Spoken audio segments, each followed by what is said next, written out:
Всем привет! Сегодня в ремонте у меня 25 года Toyota Camry. Есть несколько проблем. Основная жалоба клиента — это то, что нужно, как обычно, все потушить. У нас куча всего светится. Проблемы такие, что опять все на коммуникацию. 7 ошибок. И в основном это коммуникация. Первым делом сейчас посмотрим предохранители, попробуем ошибки стереть. Автомобиль был в ДТП. Больше всего пострадала правая часть кузова. Правая фара, крыло, в общем, вот этот угол. Сейчас визуально просмотримся. Попробуем даже отключить фару. Сейчас подключаем тестер, смотрим предохранители, отключаем фару. В общем, вот такой у нас план действий. Визуально все просмотрел, явного ничего не увидел. Здесь у нас вот такая красота. Машина 25-й год. Вот так вот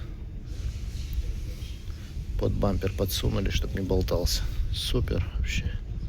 Вот наш список модулей, с которыми нету связи. Это слепые зоны, радар, камера. И все эти блоки у нас находятся на одной линии. Стал смотреть схему. Тоже 7 страниц. Поковырялся, что куда идет, из какого модуля в какой. И ситуация у нас такая, что вот наш гейтвей и первый блок. Тут, кстати, много опций. Тоже надо. Тут 1, 2. Это разные варианты. С передними боковыми радарами или без. У нас, кстати, нету передних радаров боковых. Самый первый блок, с которым у нас должна быть связь, от гейтвея. Провода идут непосредственно в радар. После радара идет коммуникация в камеру и так далее. Сейчас что хочу сделать? Первым делом посмотрим, что у нас приходит на радар. Вот здесь вижу тоже уже кто-то, видать, ковырялся, провода вскрыты. Посмотрим, что приходит на радар. После радара у нас коммуникация идет в камеру. Можем что сделать? Отключить еще камеру. Посмотрим, появится ли у нас связь с радаром. Но первым делом посмотрим, что у нас на разъеме. У нас 3 пары коммуникаций. Синий, зеленый и розовый. С этой стороны все белые. Смотрим, что у нас. Окей. Тут все окей. Тут тоже. И тут. Окей. Пробуем что? Отключать камеру. Пластик этот снимается довольно легко. Нам нужно сначала снять. Кстати, что-то он сильно болтается. Нам нужно снять вот эту маленькую часть. А потом просто вот этот большой вниз.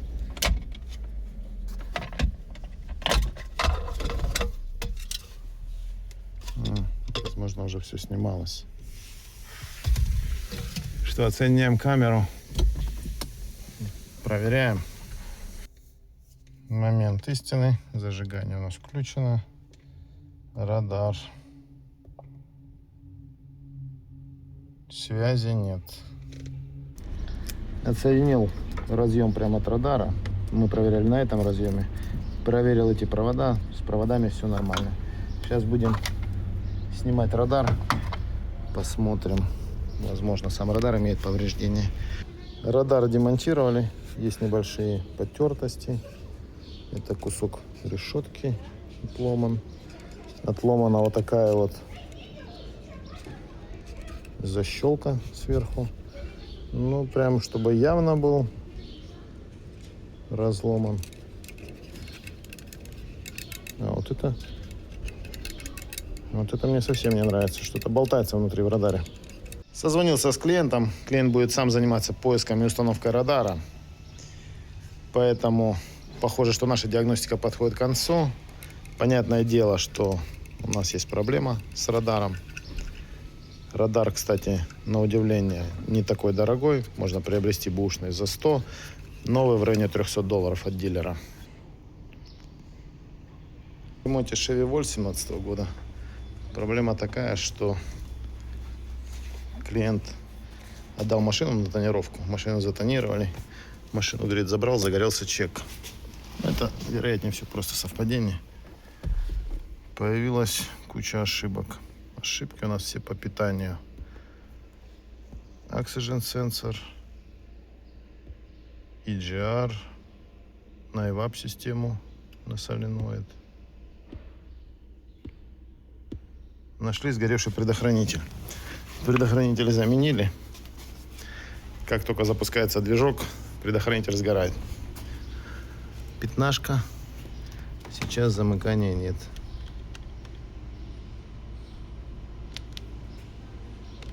Вот если даю питание.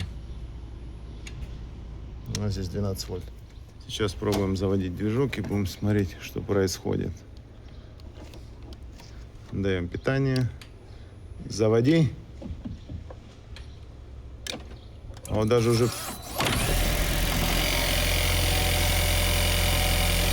Все, сработала защита. Глуши. Не похоже, чтобы это было замыкание в проводке, так как у нас движок еще не успел запуститься. То есть вибрации у нас никакой не было, а замыкание уже появилось. Хотя вот здесь вот тоже вот такие есть моменты. Возможно, здесь тоже были грызуны. Вот здесь, вот тут.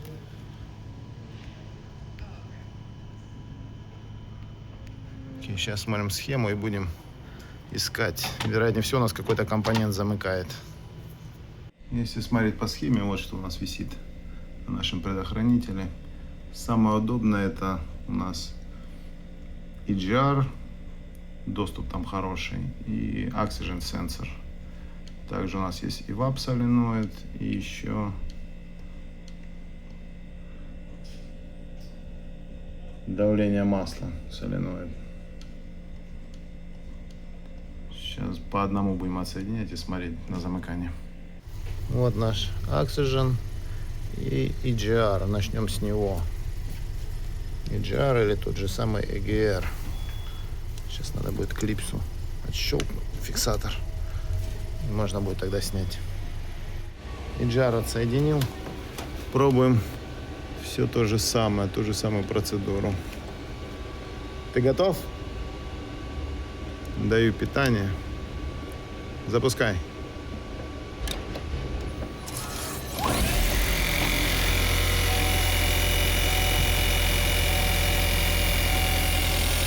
Замыкания-то и нет.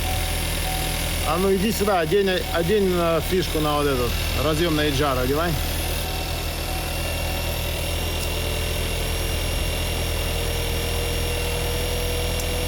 Опа.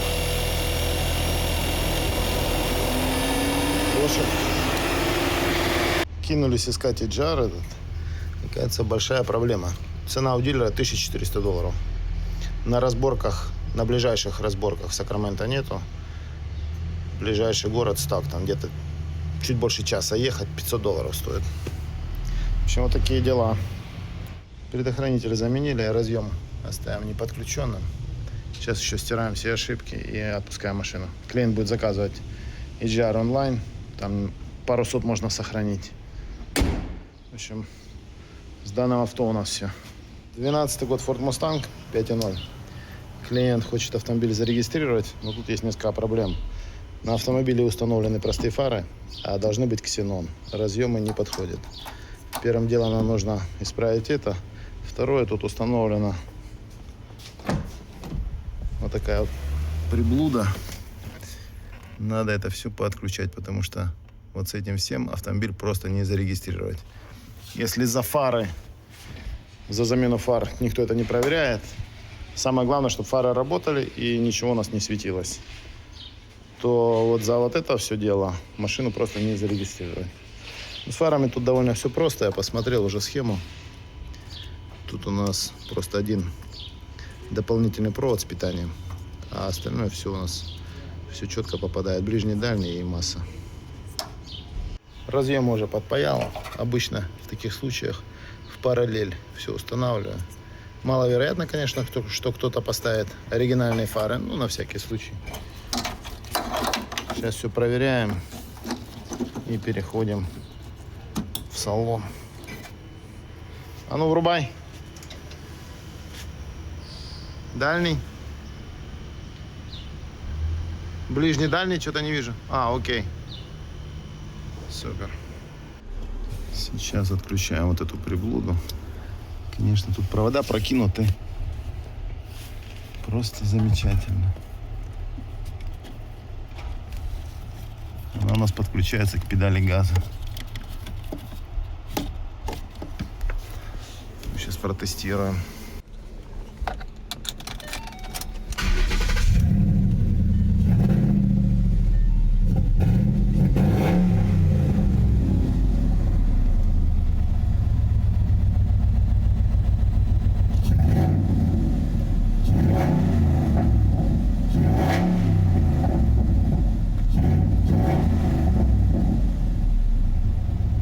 Честно, не знаю, как она тут управляется, но вот это, по-моему, вот в таком положении реакция вообще.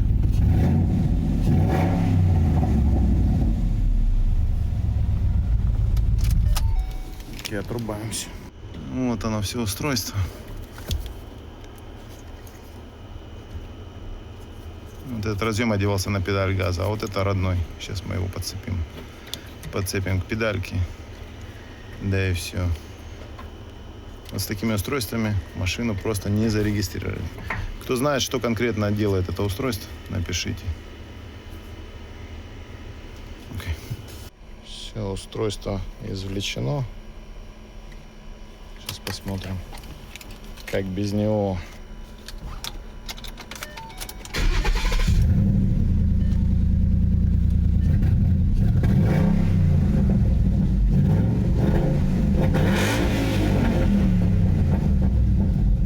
Ух, моща.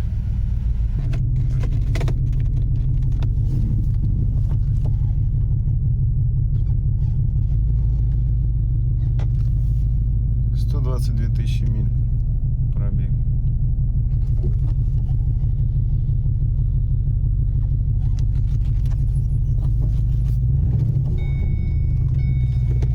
Это серьезно.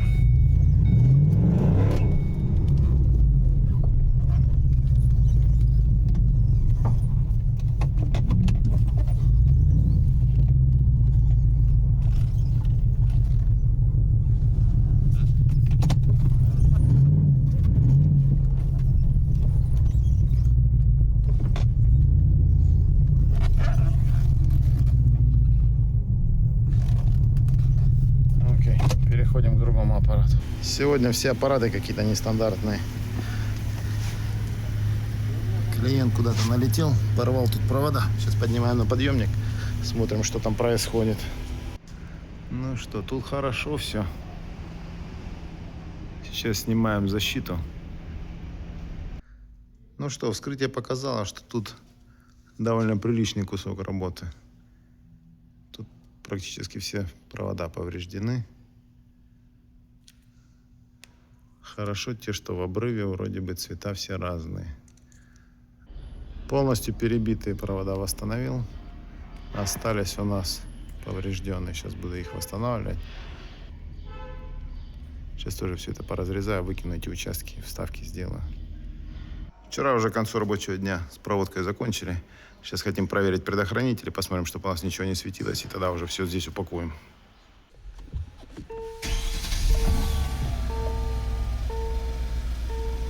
Клиент жаловался, что не работает круиз.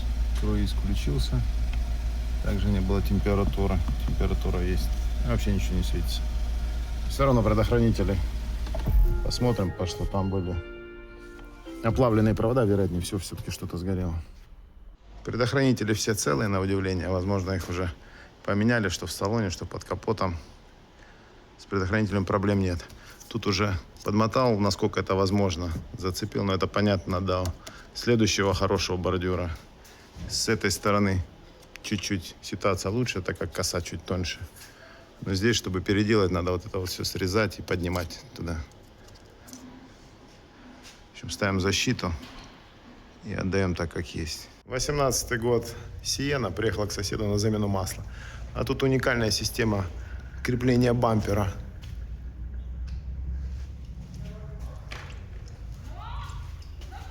Все на саморезах. Причем саморезы серьезные. Это вам не шутки. Единственный момент, не оцентровано все. А тут саморез почти насквозь прошел.